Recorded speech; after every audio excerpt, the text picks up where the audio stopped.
ሰላም ጤና ይስጥልን ተመልካቾቻችን፣ የአፍሪካ ሬኔሳንስ ቴሌቪዥን ዜናዎች ከዚህ በማስከተል ይቀርባሉ። በቅድሚያ ማርዕስተ ዜናዎችን እነሆ። የአይኤስ ተዋጊ የሆኑ ኢትዮጵያውያን በፑንትላንድ መያዛቸው ተገለጸ። ሶማሊያና ኳታር ወታደራዊ ትብብራቸውን ለማጠናከር ስምምነት መፈራረማቸው ተሰማ። በተባበሩት መንግስታት ድርጅት የኢራን ከፍተኛ ዲፕሎማት ስራቸውን በመተው በስዊዘርላንድ የፖለቲካ ጥገኝነት ጠየቁ።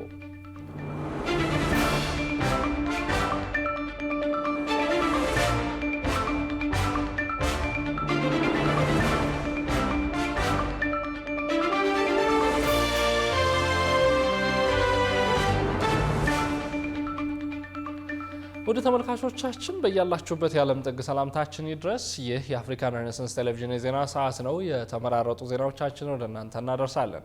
አብራችሁ እንድትሆኑ የምጋብዛችሁ ደግሞ የአብስራ ገዛኝ ነኝ። መልካም ቆይታ። የአይኤስ ተዋጊ የሆኑ ኢትዮጵያውያን በፑንትላንድ መያዛቸው ተገለጸ። የሶማሊያ ግዛት የሆነችው ከፊል ራስ ገዟ ፑንትላንድ በቁጥጥር ስር ካዋለቻቸው 53 የእስላማዊ ታጣቂ ኢስላሚክ ስቴት ተዋጊዎች መካከል ግማሽ ገደማው ኢትዮጵያውያን መሆናቸውን አስታውቃለች። ብዙን እንዳለ ዝርዝር አለው። የፑንትላንድ የጸረ ሽብር ዘመቻ በማህበራዊ ሚዲያ ገጹ ኢትዮጵያውያን እንደሆኑ የገለጻቸውን 26 የአይኤስ ተዋጊዎች ፎቶና ስም ዝርዝር ይፋ አድርጓል። የአይኤስ ተዋጊዎች እንደሆኑ የተገለጹት ግለሰቦቹ የተያዙት አልሚስካት በተባለው ተራራማ አካባቢ ከተደረገው ውጊያ በኋላ መሆኑን የፑንትላንድ የጸጥታ ኃይሎች ገልጸዋል። የፑንትላንድ ኃይሎችና አይኤስ ለአንድ ዓመት ገደማ በአልሚስካት ውጊያ ሲያደርጉ የቆዩ ሲሆን አይኤስ በዚህ አካባቢ ግዙፍ ምሽጎች ነበሩት። የፑንትላንድ ኃይሎች በግዛቷ የሚንቀሳቀሰው አይኤስ ላይ የከፈቱት ሰፊ ወታደራዊ እንቅስቃሴ አካል የሆነው ይህንን ዘመቻ ያከናወኑት በተባበሩት አረብ ኤሚሬቶችና አሜሪካ እገዛ እንደሆነም አስታውቀዋል። የጸረ ሽብር ዘመቻው ጀግኖቹ የፑንትላንድ ኃይሎቻችን በተባበሩት አረብ ኤሚሬቶችና አሜሪካ እገዛ አልሚስካት ወይም አይኤስን አሸንፈዋል፣ ዘመቻውም የመጨረሻ ደረጃ ላይ ነው ሲል በኤክስ ገጹ ጽፏል። ከዚህ ልጥፍ ጋር የአይኤስ ተዋጊዎች ናቸው የተባሉት 53 ሰዎች ፎቶ፣ ስማቸውና ዜግነታቸው ተጠቅሶ ተለጥፏል። እነዚህ የውጭ ሀገር ተዋጊዎች የኢትዮጵያ፣ ሳውዲ አረቢያ፣ ቱርክ፣ ሞሮኮ፣ ሶሪያና ታንዛኒያ ዜግነት እንዳላቸውም የተጠቀሰው። የፑንትላንድ የጸረ ሽብር ዘመቻ መረጃ እንደሚያሳየው ግማሽ ገደማ ወይም 26 ያህሉ ሰዎች ዜግነታቸው ኢትዮጵያዊ ነው። በሁለተኛ ደረጃ የተቀመጡት የየመንና የሞሮኮ ዜጎች ናቸው። የሁለቱም ሀገራት ዜግነት ያላቸው 9 ሰዎች እንደተያዙም ተገልጿል። 5 ታንዛኒያውያን፣ 2 ቱርካውያን እንዲሁም 2 የሳውዲ አረቢያና ሶሪያ ዜግነት ያላቸው ሰዎች እንደተያዙም የፑንትላንድ መረጃ ያመለክታል። የውጭ ሀገር ተዋጊዎች በቁጥጥር ስር መዋላቸውን በተመለከተ ቢቢሲ ሶማሊያ ያነጋገራቸው የፑንትላንድ የማስታወቂያ ሚኒስትር መሐሙድ አይዲድ ዲሪር ከየትም ይምጡ ከየት ከሩቅም ይሁን ከቅርብ ሁሉም አንድ አይነት ርዕዮተ ዓለም የሚከተሉ ናቸው ብለዋል። ይህ መረጃ የፑንትላንድ ኃይሎች ቡድን ላይ የተቀናጁት ስኬትና የአይኤስ ቡድን መሸነፍም ማሳያ ነው ብለዋል። የማስታወቂያ ሚኒስትሩ እንደሚናገሩት የተያዙት ሰዎች ማንነትና ዜግነት ይፋ የተደረገው በ3 ምክንያቶች እንደሆነም ያብራራሉ። በቀዳሚነት የተጠቀሱበት ምክንያት የፑንትላንድና የሶማሊያ ሕዝብ የተገኘውን የጦርነት ድል የተገደሉትንና በሕይወት የተያዙትን ጠላቶቻችንን እንዲያውቁት ለማድረግ ነው የሚል ነው። ሁለተኛው ምክንያት የተያዙት ሰዎች ከመጡባቸው ሀገራት ጋር የሚገናኝ እንደሆነም ተናግረዋል። ግለሰቦቹ የመጡባቸው ሀገራት ዜጎቻቸው እዚህ ችግር እየፈጠሩና ጥፋት ለመፍጠር እያቀዱ መሆኑን እንዲረዱት ማድረግ ጠቃሚው ነው ብለዋል። በአፍሪካ ቀንድ የተከሰተውን ጂኦፖለቲካዊ ለውጥ ተከትሎ እዚህ አካባቢ ያለውን ነባራዊ ሁኔታ የተቀረውም ዓለም እንዲያውቀው ለማድረግ የሚለው ደግሞ ሶስተኛው ምክንያት ነው። የተያዙት ግለሰቦች ከመጡባቸው ሀገራት መካከል ከሶማሊያ ጋር የየብስ ወይም የባህር ድንበር የሚጋሩት 3ቱ ብቻ ናቸው። ማንነትና ዜግነታቸው ተጠቅሶ ከተዘረዘሩት ሰዎች መካከልም አንዳንዶቹ ሲዋጉ እንደተያዙ፣ ሌሎቹ ደግሞ እጃቸውን እንደሰጡ ተገልጿል። የማስታወቂያ ሚኒስትሩ መሐሙድ በቁጥጥር ስር የዋሉት የውጭ ሀገር ተዋጊዎች በማንኛውም ወንጀለኛ ላይ የሚወሰደው እርምጃ እንደሚወሰድባቸውም ገልጸዋል። ዓለም አቀፉ ማህበረሰብ እንደ አሸባሪዎች እንደነበራቸው ሚና በተለያየ መንገድ ይይዛቸዋል። ተራ ወታደር የነበረው ማን ነው? ተሳስቶ ወደዚህ መንገድ የገባውና አሁን የሚጸጸተው የትኛው ነው? እንዲሁም በዓላማውን አምኖ መሪ የነበረው የትኛው ነው የሚለው ይታያል። እንደየተሳተፉበት የውጊያ ሁኔታና ደረጃቸው ደግሞ ተገቢው እርምጃ ይወሰድባቸዋል ብለዋል። ግለሰቦቹ ከመጡባቸው ሀገራት ጋር የተደረገው ግንኙነት ይኖር እንደሆነ የተጠየቁት ሚኒስትሩ እኛ ያነጋገርናቸው አሉ፣ እኛንም ያነጋገሩን አሉ የሚል ምላሽን ሰጥተዋል። ዲፕሎማሲ የራሱ የሆነ አሰራር አለው። ስለዚህ ግንኙነቶች እየተደረጉ ነው፣ ተደርጓልም። ምክንያቱም እነዚህ ግለሰቦች በሀገራቸው ወንጀል ፈጽመው የጠፉ ሊሆኑ ስለሚችሉ ምናልባትም አንዳንድ ሀገራት ላያውቁ ይችላሉ ብለዋል። ወንጀለኛ ሰው የሚቀጣው ወንጀሉን በፈጸመበት ቦታ እንደሆነ ያነሱት የማስታወቂያ ሚኒስትሩ ነገር ግን በደህንነት ጉዳዮች ላይ ከዓለም አቀፉ ማህበረሰብ ጋር የጋራ ትብብር እንዳለም ጠቁመዋል። አሁን ይፋ ከተደረጉት በተጨማሪ በፑንትላንድ እስር ቤት ውስጥ የሚገኙ ሌሎች የውጭ ሀገር ዜግነት ያላቸው የአይኤስ አባላት መኖራቸውንም አክለዋል። ሶማሊያና ካታር ወታደራዊ ትብብራቸውን ለማጠናከር ስምምነት መፈራረማቸው ተሰማ። ስምምነቱ በሁለቱ ሀገራት መካከል ያለውን ወታደራዊ ጥምረት ለማጠናከርና የጸጥታ ትብብርን ለማስፋፋት ያቀደ እንደሆነ ተገልጿል። ጌታውን አበበ ጉዳዩን በዝርዝር ይነግራቸዋል። ሶማሊያ ከተባበሩት አረብ ኤሚሬትስ ጋር የነበራትን ሁሉንም የጸጥታና የመከላከያ ስምምነቶች በይፋ ካቋረጠች ከጥቂት ቀናት በኋላ ከኳታር ጋር አዲስ የመከላከያ ትብብር ስምምነት መፈራረሟን የሀገሪቱ የመንግስት የዜና አገልግሎት ሶና ዘግቧል። ስምምነቱ በኳታር ዶሃ የተፈረመ ሲሆን በሶማሊያ መከላከያ ሚኒስቴር አህመድ ሙአሊፊቅና በኳታር ምክትል ጠቅላይ ሚኒስቴርና የመከላከያ ጉዳዮች ሚኒስቴር ዴታ ሼክ ሳዑድ ቢን አብዱራህማን ቢን ሐሰን አልታኒ አማካኝነት መሆኑ ተመላክቷል። የመከላከያ ትብብር ማዕቀፍ ትኩረት የሚያደርገው በወታደራዊ ስልጠና፣ በልምድ ልውውጥ፣ በመከላከያ አቅም ግንባታና በተጠናከረ የጸጥታ ትብብር ላይ ሲሆን ዋና ዓላማው ቀጠናዊ ሰላምንና መረጋጋትን መደገፍ እንደሆነ ተገልጿል። የሁለቱ ሀገራት ባለስልጣናት ስምምነቱ በሶማሊያና በኳታር መካከል ያለውን ስትራቴጂካዊ ግንኙነት የሚያጠናክርና ለረጅም ጊዜ የመከላከያ ትብብር ያለውን ቁርጠኝነት የሚያሳይ ነው ብለዋል።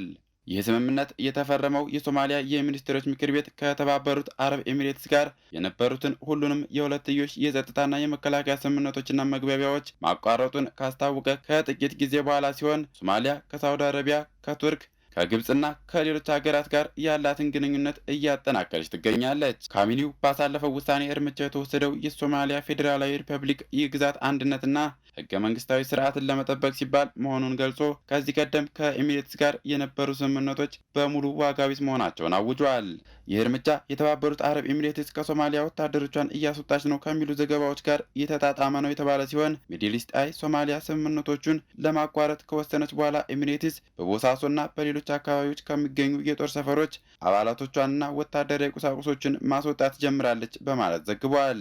ከሳምንታት በፊት እስራኤል ከሶማሊያ በመነጠል ነጻ ሀገርነቷን ላወጀችው ሶማሊላንድ የሀገርነት እውቅና መስጠቷን ተከትሎ በአቡዳቢና ሞቃዲሾ መካከል ያለው ግንኙነት ከምን ጊዜውም በላይ ሻክሯል። ተንታኞች እንደሚሉት ታዲያ የሶማሊያ መንግስት የሶማሊላንድን ነጻነት ከሚደግፉ ሀገራት መካከል አንዷ ዩናይትድ አረብ ኤሚሬትስ ናት ብሎ እንደሚያስብ ተገልጿል።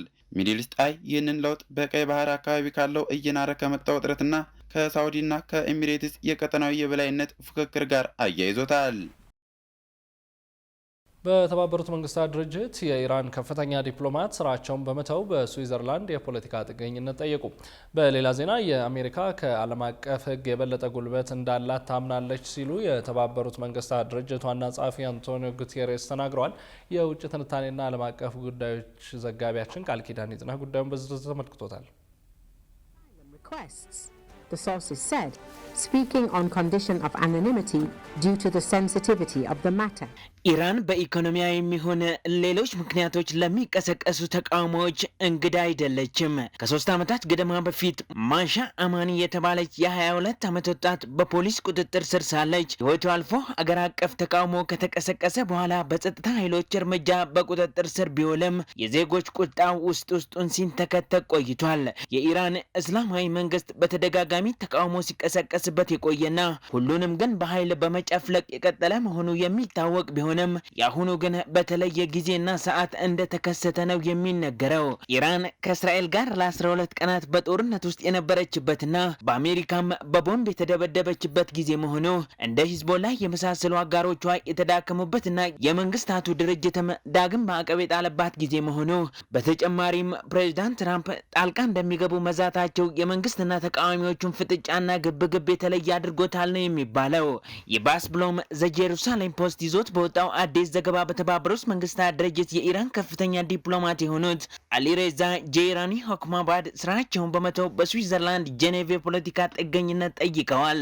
አሊሬዛ ሆክማባድ ጥገኝነት የጠየቁት ለራሳቸው ብቻ ሳይሆን ለቤተሰቦቻቸው ጭምር መሆኑ የተገለጸ ሲሆን ዲፕሎማቱ ስራቸውን ጥለው የወጡት በኢራን ካለው ወቅታዊ የፖለቲካና ማህበራዊ ቀውስ እንዲሁም ወደ ሀገራቸው ቢመለሱ ሊደርስባቸው የሚችለውን አደጋ በመስጋት እንደሆነ ዘገባው አመልክቷል። እንደ ዘገባው ከሆነ ክስተቱ ክስተቱ በኢራን መንግስት መዋቅር ውስጥ ያለውን አለመረጋጋት አመላካች ከመሆኑም በላይ በአገሪቱ ተቃውሞ በበረታ ቁጥር ከፍተኛ የመንግስት ባለስልጣናትና ዲፕሎማቶች መንግስትን በመክዳት ጥገኝነት የመጠየቅ ዝንባሌ እያሳዩ ይገኛሉ ነው የተባለው።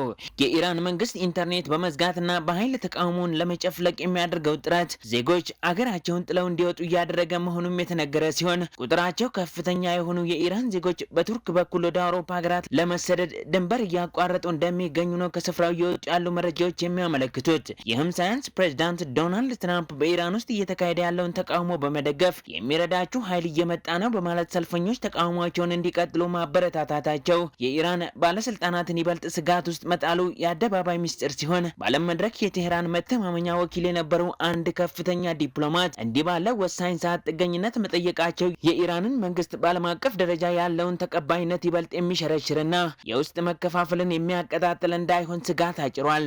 Guterres told BBC Radio 4 that what seems to matter most in Washington is the exercise of power and influence. ይህ በእንዲህ እንዳለ የተባበሩት መንግስታት ድርጅት ዋና ጸሐፊ አንቶኒዮ ጉተሬስ አሜሪካ ያለምንም ተጠያቂነት እየተንቀሳቀሰች ነው፣ ኃይሏም ከዓለም አቀፍ ሕግ የበለጠ ዋጋ እንዳለው ታምናለች ሲሉ ተናግረዋል። ዋና ጸሐፊው ከቢቢሲ ሬዲዮ ፎር ቱዴይ ፕሮግራም ጋር በነበራቸው ቆይታ አሜሪካ የባለብዙ ወገን መፍትሄዎች ጥቅም አልባ ናቸው የሚል ግልጽ ድምዳሜ ይዛለች ሲሉ ተችተዋል። በአሁኑ ወቅት ያለው የዋሽንግተን ፖሊሲ የአሜሪካን ኃይልና ተጽዕኖ መጠቀም አልፎ አልፎ ደግሞ ዓለም አቀፍ ሕጎችን ማክበር ነው የሚል ነው ብለዋል። ጉቴሬዝ ይህንን አስተያየት የሰጡት አሜሪካ ቬንዙዌላ ውስጥ ባካሄደችው ዘመቻ የቀድሞውን ፕሬዚዳንት ኒኮላስ ማዱሮን ከያዘች ከሳምንታት በኋላ እንዲሁም ዶናልድ ትራምፕ ግሪንላንድን ለመጠቅለል ደጋግመው እየዛቱ ባለበት በዚህ ወቅት ነው። እንደ የአባል ሀገራት እኩልነት ያሉ የተባበሩት መንግስታት ምስረታ መሪዎች በአሁኑ ሰዓት በአደጋ ላይ ናቸው ብለው እንደሚያምኑ ጉተሬዝ ገልጸዋል። ዋና ጸሐፊው የህግ የበላይነት በኃይል የበላይነት መተካት አለበት ብለው የሚያምኑ አሉ ሲሉም ወቀሳቸውን አሰምተዋል። አክለውም የመንግስታቱ ድርጅት 193ቱ አባል ሀገራት የሚገጥሟቸውን ከፍተኛ ችግሮች እና ተግዳሮቶች ለመወጣት ማሻሻያ እንደሚያስፈልገው ተናግረዋል። Veto powers are being used to further individual member interests. የሚኒስትሮች ምክር ቤት ዛሬ ባካሄደው 52ኛ መደበኛ ስብሰባ በተለያዩ ጉዳዮች ላይ ተወያይቶ ውሳኔዎችን አሳልፏል። ምክር ቤቱ የጉምሩክ አዋጅን እንደገና ለማሻሻል በቀረበው ረቂቅ አዋጅ ላይ የተወያየ ሲሆን ግብዓቶችን በማከል አዋጁ ወደ ህዝብ ተወካዮች ምክር ቤት እንዲተላለፍ በሙሉ ድምጽ ወስኗል። ተጨማሪ አለን። የሚኒስትሮች ምክር ቤት በዛሬው ዕለት ባካሄደው 52ኛ መደበኛ ስብሰባው ላይ በተለያዩ ጉዳዮች ላይ ተወያይቶ ውሳኔ አሳልፏል። ምክር ቤቱ በቅድሚያ የጉምሩክ አዋጅን እንደገና ለማሻሻል ባቀረበው ረቂቅ አዋጅ ላይ ነው የተወያየው። በስራ ላይ ያለው የጉምሩክ አዋጅ ለበርካታ ዓመታት ያገለገለ በመሆኑ የአዋጁን ድንጋጌዎች ዓለም አቀፍ የንግድ እንቅስቃሴ ከደረሰበት የእድገት ደረጃ ጋር ለማጣጣም በሀገራችን እያደገ የመጣውን የማኑፋክቸሪንግ ኢንዱስትሪ ልማት ለመደገፍ እንዲሁም ህጋዊ ንግድና ኢንቨስትመንትን ለማበረታታት ይቻል ዘንድ የማሻሻያ አዋጁ ተዘጋጅቶ የቀረበ ሲሆን ምክር ቤቱም አዋጁ ወደ ህዝብ ተወካዮች ምክር ቤት እንዲተላለፍ በሙሉ ድምጽ ወስኗል። ለኢንቨስትመንት ስለሚሰጥ የታክስና ቀረጥ ማበረታቻ ረቂቅ ደንብ ምክር ቤቱ በቀጣይ የተወያየበት ጉዳይ ነው። ለሀገራችን የኢኮኖሚ እድገት ከፍተኛ አስተዋጽኦ ላላቸውና ቅድሚያ ለሚሰጣቸው እንዲሁም ከፍተኛ ካፒታል ለሚጠይቁ የኢንቨስትመንት መስኮች በስራ ላይ የሚውለውን ካፒታል ከግምት ውስጥ የሚያስገባና በአፈጻጸም ላይ የተመሰረተ የኢንቨስትመንት ማበረታቻ ስርዓት ማዘርጋት አስፈላጊ ሆኖ በመገኘቱ ረቂቅ ደንቡ ተዘጋጅቶ ቀርቧል ነው የተባለው።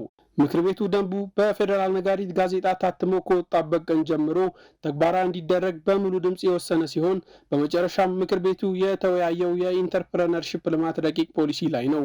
ፖሊሲው በኢንተርፕረነርሺፕ ዘርፍ የሚከናወኑ ተግባራት ቀጣይነት ኖሯቸው ለሀገራዊ የልማት ግቦች ስኬት ሚናቸውን እንዲወጡ የፈጠራ ባህልን ለማጎልበትና እሴትን ለመጨመር የሚያስችል ምቹ የኢንተርፕረነርሺፕ ስነ ምህዳር ለመገንባት እንዲቻል ተዘጋጅቶ ቀርቧል ነው የተባለው። ክቡራትና ክቡራን ተመልካቾቻችን አሁንም የአፍሪካን ሬኔሳንስ ቴሌቪዥን ዜናዎች እንደቀጠሉ ናቸው። ወደ ቀጣዮቹ ጉዳዮቻችን ከመሻገራችን በፊት ይፋዊ የማህበራዊ ገጾቻችንን ልናስታውሳችሁ ወደድን። በቴሌቪዥን ስርጭት ያለፏቸውን ፕሮግራሞቻችንን ከ1.8 ሚሊዮን በላይ ሰብስክራይበሮች ባሉት አርትስ ቲቪ ወርልድ ዩቲዩብ ገጻችን በኩል ልትከታተሉ ትችላላችሁ። በተጨማሪም በርካታ ተከታዮችን ባፈራንባቸው በፌስቡክ፣ በቀድሞ ትዊተር እና በአሁኑ ኤክስ እንዲሁም በቲክቶክ እና ኢንስታግራም ገጾቻችን በኩል ልትሰሙን ትችላላችሁ። ከአፍታ ቆይታ በኋላ የአፍሪካ እግር ኳስ ኮንፌዴሬሽን ካፍ የሴኔጋል ብሔራዊ ቡድን አሰልጣኝ የሆኑትን ፔፔ ቲያውን ከማንኛውም እግር ኳሳዊ እንቅስቃሴ ማገዱን ጨምሮ የተመራረጡ ስፖርታዊ መረጃዎችን ወደ እናንተ እናደርሳለን። ይጠብቁን። ቺባን ፕሮፐርቲስ ባለ 5 ኮከብ ሆቴል ደረጃ ያለውን አልፋ ሬዚደንስ የተሰኘ ቅንጡ አፓርትመንት አስተዋወቀ። በሀገራችን የግንባታ ዘርፍ ለ17 ዓመታት ስራዎችን ሲያከናውን የቆየው ቺባን ፕሮፐርቲስ ቺባን አልፋ ሬዚደንስ የተሰኘ የባለ 5 ኮከብ ሆቴል ደረጃና የአገልግሎት የሚሰጥ ቅንጡ አፓርትመንት ለገበያ ማቅረቡን አስታውቋል። ይህ አዲስ አፓርትመንት በሀገሪቱ የሪል ስቴት ልማት ዘርፍ አዲስ የአኗኗር ዘይቤን ለማስተዋወቅ ታቅዶ የተገነባ ነው ተብሏል። ለ8 ዓመታት ያህል የገበያ ጥናት ዝግጅት ሲደረግበት የቆየው ይሄው ፕሮጀክት አሁን ላይ የግንባታው ሂደት ለነዋሪዎች ምቹ ወደሆነ ደረጃ መድረሱም ተገልጿል። ቺባን አልፋ ሬዚደንስ ነዋሪዎች የቅንጡ ሆቴል አገልግሎቶችን በቤታቸው እንዲያገኙ በሚያስችል መልኩ ሰፊ የሆቴል ሎቢ፣ ሬስቶራንት፣ ካፌ፣ የጂም ማዕከልና በሀገራችን የመጀመሪያ የሆነው ትልቁ ኢንፊኒቲ ፑል በህንፃው አናት ላይ ተገንብቶበታል ተብሏል። ክቡራን ተመልካቾቻችን አሁን የተመራረጡ ስፖርታዊ መረጃዎቻችን ወደ እናንተ የምናደርስበት ሰዓት ላይ ደርሰናል። ስፖርታዊ መረጃዎቹ ባልደረባችን ዮናስ ግርማ ወደ እናንተ ይደርሳሉ። ከመረጃዎቹ ጋር መልካም ቆይታ።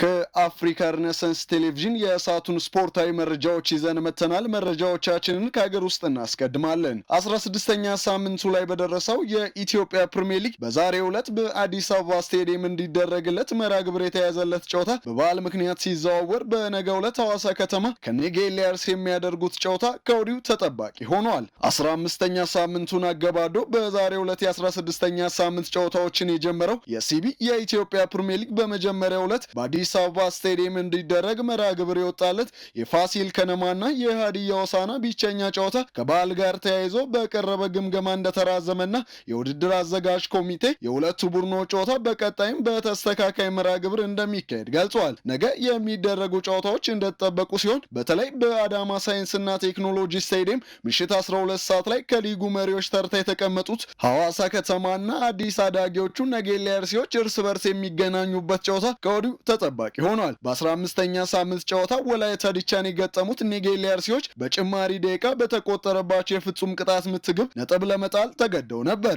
በተመሳሳይ ኢትዮጵያ ቡናን የገጠሙት ሀይቆቹ መደበኛውን ደቂቃ ሲመሩ ቆይተው ዳኛው በጨመረው የባከነ ሰዓት ጌታነህ ከበደ ባስቆጠራት ብቸኛ ግብ ከሽንፈት ድነዋል። ኔጌሌ አርሲዎች 26 ነጥቦችን በመያዝ በሊጉ ሁለተኛ ደረጃ ላይ ሲቀመጡ፣ ሐዋሳ ከተማ በበኩሉ 25 ነጥቦችን በመያዝ በሊጉ አራተኛ ደረጃ ላይ ተቀምጠዋል። የነገውን ጨዋታ ማሸነፍ ለሁለቱም ቡድኖች ከሲዳማ ቡና ጋር ያላቸውን የነጥብ ልዩነት ለማጥበብ ወሳኝነት ያለው ሲሆን ወደ አሸናፊነትም ለመመለስ ትልቅ ጨዋታ ይሆናል ተብሏል። በሌሎች የነገ ጨዋታዎች ውልዋሎ አዲግራት ዩኒቨርሲቲ ከሸገር ከተማ፣ ኢትዮጵያ ንግድ ባንክ ከአዳማ ከተማና ምድረገነት ሽረ ከአርባ ምንጭ የሚገናኙ ይሆናል። ሊጉን ሲዳማ ቡና በ30 ነጥቦች ሲመራ፣ አዲስ አዳጊው ነጌሌ አርሲ በ26 ነጥቦች ይከተላል። የሊጉን ኮከብ ግብ አስቆጣሪነት የቅዱስ ጊዮርጊስ ዋንበል አቤል ያለው በ8 ግቦች ሲመራ፣ የኢትዮጵያ ንግድ ባንኩ አዲስ ግዳይ በበኩሉ በ7 ግቦች ይከተላል።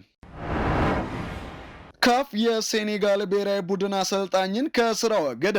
የአፍሪካ እግር ኳስ ኮንፌዴሬሽን ወይም ካፍ የሴኔጋል ብሔራዊ ቡድን አሰልጣኝ የሆኑትን ፔፔቲያው ለጊዜው ከማንኛውም እግር ኳሳዊ እንቅስቃሴ ማገዱን አስታውቆ በአፍሪካ ዋንጫው ሴኔጋልና ሞሮኮ ባደረጉት አወዛጋቢ ፍጻሜ ጨዋታ ላይ የታዩ የስነ ምግባር ግድፈቶችን ሲመረምር መቆየቱን አስታውቋል። ካፍ ባደረገው ምርመራ የሴኔጋሉ አሰልጣኝ ፔፔቲያው የዕለቱን ዳኛ ውሳኔ ባለመቀበል ተጫዋቾች ሜዳውን ለቀው እንዲወጡ ትዕዛዝ መስጠታቸውን አረጋግጫለሁ ብሏል። በዚህም አሰልጣኙ ከአሰልጣኝነት ስራቸው እንዲታገዱ የአፍሪካ እግር ኳስ ፌዴሬሽን ውሳኔ አሳልፏል። ውሳኔውን ተከትሎ አሰልጣኙ አሜሪካ፣ ካናዳና ሜክሲኮ በሚያዘጋጁት የ2026ቱ የዓለም ዋንጫ ላይ ብሔራዊ ቡድኑን ላይመሩ ይችላሉ መባሉን አፍሪካን ቶፕ ስፖርት ዘግበዋል። በድራማዊው የፍጻሜ ጨዋታ የውድድሩን ደጋሽ ሞሮኮን 1-0 በማሸነፍ 35ኛው የአፍሪካ ዋንጫን ማሸነፍ የቻለችው ሴኔጋል በትላንትናው ዕለት በመላው ሀገሪቱ የህዝብ ደስታ ቀን ማወጇም ተሰምቷል። ሴኔጋላውያንን እንደዚህ ጮቤ ያስረገጠው ውድድር በካፍ ሰዎች ተመርምሮ በብሔራዊ ቡድኑ አሰልጣኝ ላይ እገዳ ሲጣልበት ተጨማሪ ቅጣቶችም ሊኖሩ እንደሚችሉ እየተገለጸ ይገኛል። በፍጻሜ ጨዋታው ላይ ከነበሩ አስገራሚ ክስተቶች አንዱ የኤድዋርዶ ሜንዲ የፎጣ ጉዳይ ሲሆን በፍጻሜው ጨዋታ ላይም የሴኔጋል ቁጥር 2 ግብ ጠባቂ ዩፋን ዲዩፍ የኤድዋርዶ ሜንዲን ፎጣ የመጠበቅ ሚና ተሰጥቶት እንደነበርም ተገልጿል። በተለይ በጨዋታው ላይ የሞሮኮ ስቴዲየሙ ደህንነት የደህንነት ጠባቂዎች በተደጋጋሚ ፎጣውን ለማንሳት እየጣሩ የነበረ ሲሆን አምበሉ አሽራፍ ሐኪምም የኤድዋርዶ ሜንዲን ፎጣ አንስቶ ሲጥልበት ታይቷል። የበረኛውን ፎጣ ለማንሳት የሞከሩበት ዋነኛው ምክንያት ድግምት ፈርተው ነው መባሉ የአፍሪካን እግር ኳስ ኋላ ቀርነት ቁልጭ አድርጎ አሳይቷል ተብሏል። የሆነ ሆኖ የ35ኛው የአፍሪካ ዋንጫ አሸናፊ የሴኔጋል ብሔራዊ ቡድን ወደ አገሪቱ መዲና ዳካር ሲደርስ የአገሪቱን ፕሬዝዳንት ባሲሩ ዲዮማንን ጨምሮ ከፍተኛ አመራሮች ደማቅ አቀባበል አድርገውላቸዋል። የአውሮፓ ሻምፒየንስ ሊግ 7ኛ ዙር ጨዋታዎች ሲካሄዱ የባለፈው ዓመት የፍጻሜ ተፋላሚ የነበረው ኢንተር ሚላን በሜዳው አርሴናልን የሚያስተናግድበት ጨዋታ ከወዲሁ ተጠባቂ ሆኗል። ለአራቱ ዋንጫዎች እኩል እየተራመደ የሚገኘው የሰሜን ለንደኑ ክለብ አርሰናል ወደ ሰሜን ጣሊያኗ ከተማ ሚላን አምርቶ የአውሮፓ ሻምፒየንስ ሊግ 7ኛ ዙር ጨዋታውን ከኢንተር ሚላንም የሚያደርግ ይሆናል። በፕሪሚየር ሊጉም በአውሮፓ ትልቁ የክለቦች ውድድርም ከአናት የተቀመጠው አርሴናል ምሽት 5 ሰዓት ላይ በጁሴፔ ሜንዛ ከኢንተር ሚላን ጋር የሚገናኝበት መርሃ ግብር በትልቁ የሚጠበቅ ሆኗል። አርሰናል በውድድር ዓመቱ የቡንደስሊጋው መሪ ባየር ሙኒክ እና የሴሪያው መሪ ኢንተር ሚላንን እንዲሁም ጠንካራውን አትሌቲኮ ማድሪድ ባሉበት ምድብ ቢደለደልም የማይሸነፍ የሚመስለውን ሙኒክን ይሁን አትሌቲኮን ከጨዋታ ብልጫ ጋር ማሸነፉ ይታወሳል። የሰሜን ለንደኑ ተወካይ ዛሬ የሚያደርገው ጨዋታ አንድም ከሜዳ ውጭ መሆኑ፣ ሁለትም ተጋጣሚው ኢንተር ሚላን በመከላከሉ ረገድ ጠንካራ መሆኑ ከቀደሙት ፈተናዎች የምሽቱ መርሃ ግብር የጠነከረ እንደሚሆን እንዲጠበቅ አድርጎታል። መድፈኞቹ በሻምፒየንስ ሊግ ያደረጓቸውን ሁሉንም ጨዋታዎች በማሸነፍ ብቸኛ መሆናቸው ብቻ ሳይሆን የተቆጠረባቸው አንድ ግብ ብቻ ሲሆን ጠንካራ የተከላካይ ክፍል የገነባው ሚኬል አርቴታ መከላከል መለያው ከሆነው ኢንተር ሚላን የሚጠብቀውን ከባድ የቤት ስራ ለመወጣት ወደ ሜዳ ይገባል። በመድረኩ ለፍጻሜ ከመድረስ ያለፈ ዋንጫውን አንስቶ የሚያውቀው አርሴናል የምሽቱን ጨዋታ ካሸነፈ ወይም ነጥብ ካገኘ በቀጥታ ጥሎ ማለፉን መቀላቀሉን የሚያረጋግጥም ይሆናል። በቀድሞ ተጫዋቹ ክርስቲያን ቺቩ የሚመራው ኢንተር ሚላን በበኩሉ ባለፉት 11 ጨዋታዎች ያልተሸነፈ ሲሆን እንደ አርሴናል ሁሉ ሊጉን እየመራ የሚገኘው ኢንተር በመድረኩ ከአርሴናል ከተገናኘባቸው 4 ጨዋታዎች 2ቱን አሸንፏል። በምሽቱ ጨዋታ ከኢንተር ሚላን በኩል ሃካን ቻናጉሉ እና ዴንዝል ደንፍረስ በጉዳት የመሰለፋቸው ነገር አልተረጋገጠም። በመድፈኞቹ በኩል ማክስ ዶማን፣ ሪካርዶ ካላፊዮሪ እና ፔሮ ኢንካፔ አሁንም ከጉዳታቸው ያልተመለሱ ሲሆን በጨዋታው ጋብሪኤል ማርቲኔሊ ግብ ካስቆጠረ በተሰለፈባቸው 6 ጨዋታዎች 6 ግቦችን በማስቆጠር የመጀመሪያው ብራዚላዊ ይሆናል ተብሏል። በሌሎች ጨዋታዎች ማንቸስተር ሲቲ ወደ ኖርዌይ አምርቶ ምሽቱ 2:45 ላይ ከቦዶ ጊልሜት ሲጫወት፣ ሪያል ማድሪድ ከሞናኮ፣ ፒኤስጂ ከስፖርቲንግ ሊዝበን፣ ቶተንሃም ስፐርስ ከቦሩሲያ ዶርትመንድ፣ ቪያሪያል ከአያክስ እና ኦሎምፒያኮስ ከባየር ሊቨርኩሰን በተመሳሳይ ምሽት 5 ሰዓት ላይ የሚደረጉ ጨዋታዎች ናቸው። ማንቸስተር ሲቲ ማርክ ጊዩን ማስፈረሙን ይፋ አደረገ። ማንቸስተር ሲቲ የክሪስታል ፓላሱን ተከላካይ ማርክ ጌሂን ማስፈረሙን ይፋ አድርጓል። ተከላካይ ክፍሉ በጉዳት የሳሳበት ማንቸስተር ሲቲ ለ25 ዓመቱ ተከላካይ 20 ሚሊዮን ፓውንድ መክፈሉ ተገልጿል። ማርክ ጊሂ ክሪስታል ፓላስን በ2021 የተቀላቀለ ሲሆን ውሉም ክረምት ላይ ይጠናቀቅ ነበር። ቆይታውን የማራዘም ፍላጎት የሌለው ተጫዋቹ በነፃ ማጣት ያልፈለገው ፓላስ አምበሉና ወሳኝ ተጫዋቹን ለመሸጥ ተገዷል። በቼልሲ አካዳሚ ያደገው እንግሊዛዊው ተከላካይ በበርካታ ክለቦች ቢፈለግም ምርጫው ማንቸስተር ሲቲ አድርጓል። የ5 ዓመት ውልም የፈረመ ሲሆን በሳምንት እስከ 300,000 ፓውንድ እንደሚያገኝ ስካይ ስፖርት ዘግቧል። ባሳለፍነው ቅዳሜ በማንቸስተር ዩናይትድ አሰቃቂ ሽንፈት የደረሰበት ማንቸስተር ሲቲ አሁን ክፍት በሆነው የጥር የተጫዋቾች የዝውውር መስኮት አንቷን ሴሜኒዮን ከበርንማውዝ ማስፈረሙ የሚታወስ ሲሆን ቡድኑን ለማጠናከር ወሳኝ ሚና ይኖረዋል የተባለለትን ተከላካይ በትላንትናው ዕለት ማስፈረሙን ይፋ አድርጓል። ውድ ተመልካቾቻችን የአፍሪካን ሬኔሳንስ ቴሌቪዥን የሰዓቱ ዜናዎች የተከታተላችሁትን ይመስሉ ነበር። ስለሰጣችሁን ጊዜ ከልብ እያመሰገንን ከዜናዎቹ ጋር ያብስራ ገዛኝ ቆይታ አድርጌያለሁ። ከቀሪ ጣቢያችን ዝግጅቶች ጋር መልካም ጊዜ ተመኘ ነው።